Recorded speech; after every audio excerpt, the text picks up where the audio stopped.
आपका collection of data, collection of primary and secondary data. What is the meaning and concept of collection of data? collection of data का मतलब क्या होता है, पहले तो आप ये जान लीजिए। जब हम किसी घर को बनाते हैं तो जो उसकी नींव रखते हैं, जो उसका फाउंडेशन तैयार करते हैं, तो जो फाउंडेशन तैयार करने में जो ईंटे का यूज किया जाता है, जो फाउंडेशन का ईंटा होता है, वही हमारा कलेक्शन ऑफ डाटा है। According to Horace Secrist by the statistical as a statistical data we means aggregate of facts effective to marked extent by multiplicity of causes numerically expressed, enumerated or estimated according to reasonable standard of accuracy, collected in a systematic manner for the predetermined purpose and placed in relation to each other। कहने का मतलब कि horses crisis ने ये कहा आपसे कि जब हम किसी भी समस्या को एनालाइज करते हैं तो उस समय करते समय बहुत ही ध्यानपूर्वक, बहुत ही धैर्यपूर्वक और बहुत ही विश्वसनीय आंकड़ों को एकत्र करते हैं, जिससे कि जो भी अगर गड़बड़ी हुई तो सारा रिजल्ट हमारा गड़बड़ हो जाएगा। इसलिए हमको बहुत ही एक सिस्टमेटिक मैनर के थ्रू जो प्री डिसाइडेड हमारा पर्पज है, उस पर्पज को पाने के लिए बहुत ही मैनरेबल तरीके से हमको स्टडी करनी पड़ती है, कलेक्शन करना पड़ता है। इसमें types of data may be considered on the following basis.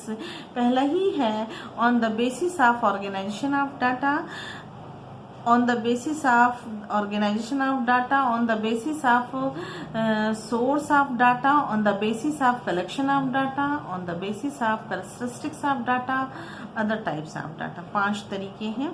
कहने का मतलब कि डायरेक्ट पर्सनल इन्वेस्टिगेशन, प्रत्यक्ष व्यक्तिगत अनुसंधान, अप्रत्यक्ष मौखिक अनुसंधान, स्थानीय स्रोतों या संवाददाताओं द्वारा सूचना प्राप्ति के द्वारा, सूचना देने वाले द्वारा प्रश्नावली भरवा करके सूचना प्राप्त करना, और प्रगणकों तथा अनुसूचियों।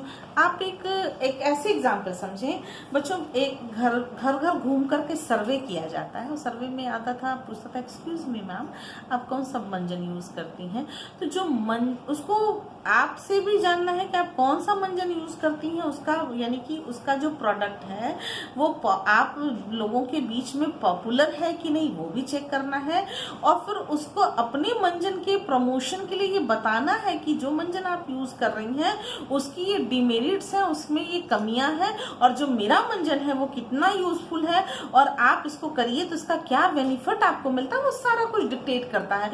और बदले में एक सैंपल भी आपको दे के जाता है। जो सैंपल आपको दे के जाता है वो मेन चीज चाहे जैसी भी हो उसकी, लेकिन जो उसकी सैंपल चीज होती है वो उसमें सारे वो गुण मौजूद होते हैं जो कि वो यूनिवर्स को रिप्रेजेंट करता है। यही है डाटा कलेक्शन।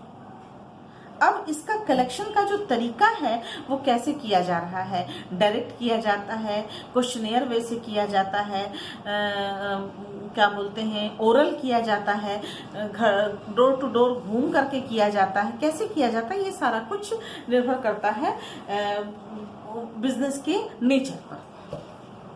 अब बिजनेस के नेचर इसमें इसी में 2 चीजें आती हैं। एक तो आता है कि आपसे क्वेश्चनेयर भरवाता है कि मैडम आपकी इनकम, जब आपकी इनकम की बात करता है तो आपका दिमाग खराब होने लगता है कि अब इनको बताओ। तो जो तरीके हैं डाटा के कलेक्शन के वो 2 तरीके हैं। घर घूम करके 2 तरीके का मतलब एक है प्राइमरी डाटा और दूसरा है secondary data. Door to door जा करके वो डाटा का कलेक्शन करता है, वो क्वेश्चनेयर भरवा करके करता है, वो ओरल करता है, वो एक सर्वे के थ्रू करता है, वो टेलीफोनिंग करता है, वो ऑनलाइन करता है डाटा का कलेक्शन। ये सारा जो आता है वो फॉर्म है प्राइमरी डाटा का। प्राइमरी वो लॉटरी सिस्टम से करता है। मान लीजिए 100 लोगों में वो केवल 10 लोगों से जानना चाहता है, तो 100 लोगों का नाम लिया, 100 लोगों का चिट बनाया और उसमें से 10 चिट उठवा लिया और 10 चिट में जा करके वो सर्वे कराया। तो एक्यूरेट रिजल्ट पे पहुंचेगा नहीं कि नहीं पहुंचेगा, ये संभावना नहीं बनती है। हो सकता है कि वो डाटा का कलेक्शन कर भी लिया और उसका रिजल्ट जो है वो सैंपल जो तैयार कर रहा है वो यूनिवर्स को डिफाइन ही न कर पाए, एक्सप्रेस ही न कर पाए यूनिवर्स को, ये हो सकता है। लेकिन डाटा की कलेक्शन के लिए वो कई मेथड हैं। वो क्वेश्चनेयर से करता है, वो ओरल करता है, वो इंटरव्यू लेता है, वो उसके घर जा करके करता है, जैसे भी वो करता है, वो जो सब प्रोसीजर है उसको बोलते हैं प्राइमरी डाटा। और प्राइमरी डाटा के बिहाफ पर जब हम सारी चीजें जब प्रेजेंट हो जाती हैं, उसके बिहाफ पर जो डाटा का प्रयोग किया जाता है, डाटा का फिर से जो वो किया जाता है कलेक्शन किया जाता है, उसको बोलते हैं सेकेंडरी डाटा। डाटा के बिहाफ पर डाटा का कलेक्शन उसको बोलते हैं सेकेंडरी डाटा। फॉर एग्जांपल जो गवर्नमेंट पब्लिकेशंस होते हैं, चाहे वो मंथली हों, ईयरली हों, तो जो गवर्नमेंट पब्लिकेशंस होता है वो किस बिहाफ पर होता है, वो सेकेंडरी डाटा होता है, क्योंकि वो प्राइमरी के बिहाफ पर बनाया गया है। सेकेंडरी प्राइमरी के आधार पर नहीं होता है, लेकिन प्राइमरी जो है वो सेकेंडरी के बिहाफ पर होता है। तो डाटा का कलेक्शन 2 टाइप से किया जाता है, प्राइमरी डाटा और सेकेंडरी डाटा। प्राइमरी डाटा बहुत ही अवेयर होकर के किया जाता है।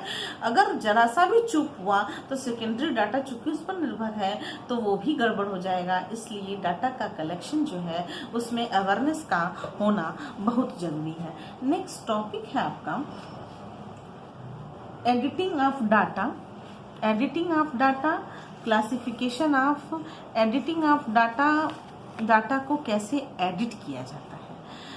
एडिटिंग डाटा में editing data of primary data, जो क्वेश्चनेयर बनाए गए, जो पूछताछ किया गया, जो तो उसमें जो आंसर आपको मिल रहे हैं, एडिटिंग का मतलब कि जो प्राइमरी डाटा आपने कलेक्ट किया उसमें जो आपको आंसर मिल रहे हैं उस आंसर की भी एडिटिंग करनी पड़ती है। एडिटिंग इस तरीके से कि आपने क्वेश्चन बनाया कि आपके घर में कितने मेंबर हैं।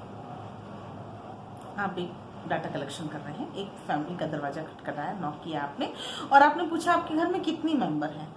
उसने वो तुरंत पूछेगा ना कि आप कहाँ से आई हैं और ये बात क्यों पूछ रही हैं। तो आपने अगर सही क्वेश्चन कहा, आपने बताया कि हम इस पर्पज से घूम रहे हैं और हम ये जानना चाहते हैं कि आपके घर में, जैसे अभी कोविड-19 का जब समय आया तो दरवाजा खटखटा के उसने पूछा कि आपके घर में किसी को बुखार आ रहा है। दौर वही चल रहा था, मैंने कहा नहीं, किसी को बुखार नहीं आ रहा। आप जानती हैं कि मोहल्ले में किसी को बुखार आ रहा। हम कहे भाई ये मोहल्ले वाला हिसाब किताब तो आप जानिए। तो कही कि अच्छा ये बताइए कि आपके बगल में डॉक्टर का दुकान, डॉक्टर की क्लिनिक है, उस क्लिनिक पे कितने मरीज आते हैं, आपको पर डे कुछ पता है। हम कहे नहीं, कुछ भी नहीं पता है। आप कब कब गई डॉक्टर के। हम कहे इस महीने में तो हम एक दिन भी नहीं गए। तो वो मेरे दरवाजे पर कुछ लिख के चली गई। कहना सिर्फ ये कि वो फिर दूसरा व्यक्ति आया, कहा कि मैडम कोई आया था सर्वे करने के लिए कि आपको बुखार आ रहा है कि नहीं, आपको कितने मोहल्ले में।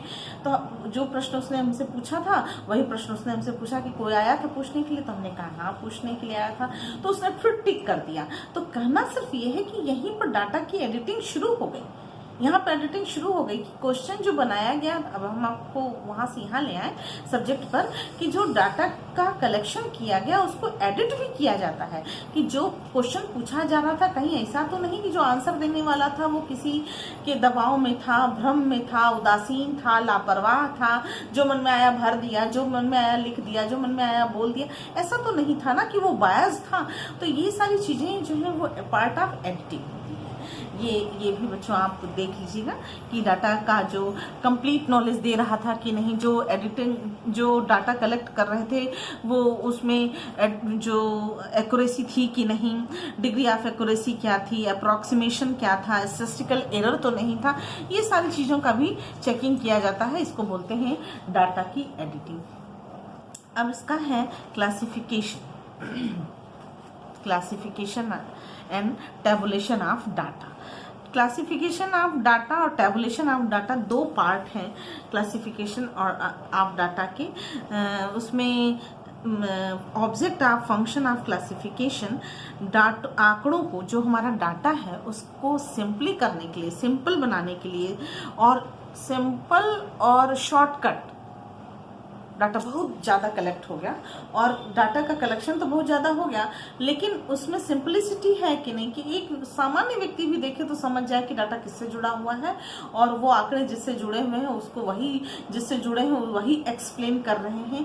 ये सारा कुछ जो है वो डाटा कलेक्शन का पार्ट है। दूसरा कि उसमें कंपैरेटिव स्टडी के नेचर हैं कि नहीं, कंपैरिजन हो सकता है कि नहीं, फिर उसमें जो समानता और असमानता, या कह लीजिए कि कंप्लीट और एब्सोल्यूट स्टडी हो सकती है कि नहीं, लॉजिकली हो सकता है कि नहीं स्टडी उसका, फिर आपस में एक दूसरे के जो रिलेशन है कि एक डाटा दूसरे डाटा पर निर्भर है, और निर्भरता का जो के कारण जो एनालिसिस हो रही है, वो जो उसके लिए एनालिसिस हो रही है वही एनालिसिस उसके लिए भी हो रही है नहीं, ये सारा चीज़ जो एक्यूरेसी है वो सब सही है कि नहीं। अगर एक मानचित्र बनाना है तो जो हम डाटा कलेक्शन किए हैं और उसके बिहाफ पर जो हम एक तैयार कर रहे हैं, रूपरेखा जो हम तैयार कर रहे हैं वो सही तैयार हो रहा है कि नहीं, ये सारा की कुछ जो है वो डाटा के क्लासिफिकेशन से जुड़ा हुआ है। बच्चों इसमें कई चीज़ें हैं, basis and types of classification, basis, size and magnitude, place or location, kind or types of attributes, and time।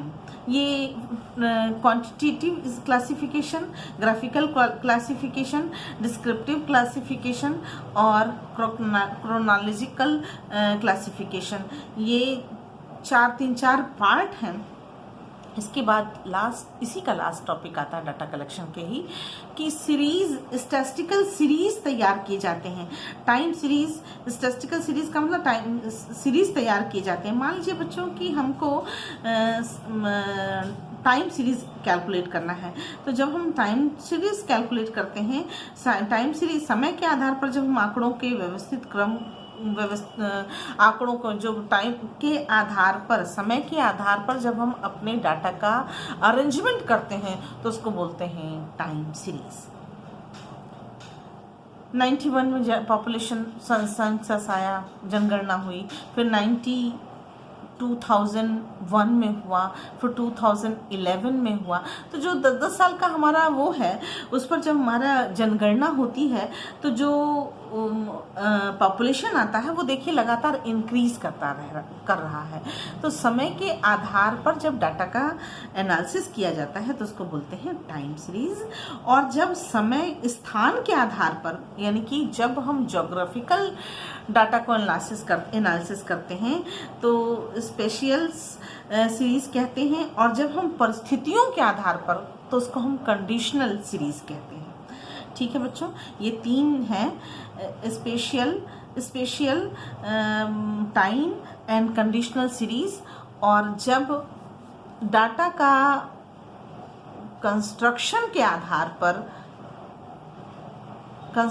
आधार पर जब हम के बेस पर हम डाटा को जब एनालाइज करते हैं तो पहला ही आता है इंडिविजुअल सीरीज।